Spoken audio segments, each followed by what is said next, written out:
আমাদের সঙ্গে আজ আছেন ইনফ্যাসিস্টের ফাউন্ডার নারায়ণ মুরগি, L&Tর চেয়ারম্যান শুভ্রাম ড্রাগন আর মাননীয় 7 দিন Jindal, chairman of JSW। Just 7 work days. Sir, একজন এমপ্লয়ি সপ্তাহে কত ঘন্টা কাজ করা উচিত? অন্তত 70 ঘন্টা। না হলে আমরা উন্নত দেশের সঙ্গে কম্পিট করবো কিভাবে? জাপানকে দেখ, ওরা তো সপ্তাহে 140 ঘন্টা কাজ করে, বাকি সময়টা ক্ষমা চায়। আমরা চাই এমন এমপ্লয় যাদের ঘড়ি নেই, ক্যালেন্ডার নেই, আর বাড়ি বলতে শুধু একটা ওয়াইফাই কানেকশন আছে। কিন্তু আজকালকার ছোকরাগুলো যেমন অলস, কেমন ধান্দাবাজ। ওদের ওয়ার্ক লাইফ ব্যালেন্স চাই, উইকেন্ডে পার্টি করা চাই। অসহ্য। আর এসব করতে না পারলে নাকি ওদের মেন্টাল হেলথের সমস্যা হয়। যত সব ন্যাকামো। আমার তো মনে হয় 70 ঘন্টা খুবই কম। অন্তত 90 ঘন্টা কাজ করা চাই সপ্তাহে। বাড়ি বসে করবে কি? বউয়ের দিকে কতক্ষণ তাকিয়ে থাকবে? আমি তো আমার বউয়ের দিকে 5 মিনিটের বেশি তাকিয়ে থাকতে পারি না।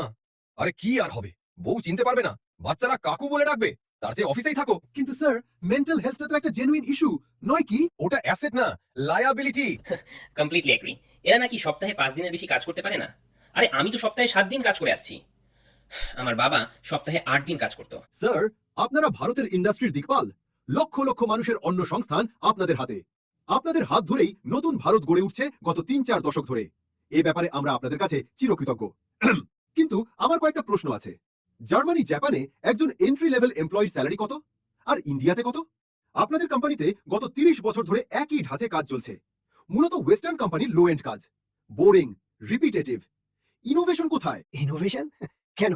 গত মাসে আমরা অ্যাটেন্ডেন্স মেশিনে ফেস রিকগনিশন লাগিয়েছি, যাতে কেউ 5 মিনিট দেরি করলে তার ওই দিনের স্যালারি থেকে অটোমেটিক গ্র্যাচুইটি কেটে নেওয়া হয়। আমাদের স্টিল প্ল্যান্টে আমরা এমন চেয়ার বানাচ্ছি যেখানে বসলে 5 মিনিটের বেশি ঘুম আসবে না, ইলেকট্রিক শক দেবে। ও আচ্ছা, চমৎকার। আপনাদের কি মনে হয় না ক্রিয়েটিভ কাজ দিলে আজকের ছেলেমেয়েরা নিজের থেকেই বেশি কাজ করবে? আপনারা মাল্টি-বিলিয়ন ডলার প্রফিট করেন। রিসার্চ এন্ড ডেভেলপমেন্ট খাতে খরচ কত? রেভিনিউয়ের 1% থেকেও কম। প্রফিটের সব টাকা তো ডিভিডেন্ড আর সিইওর বোনাসে চলে যায়। তাহলে ক্লাস ডিসমিসড।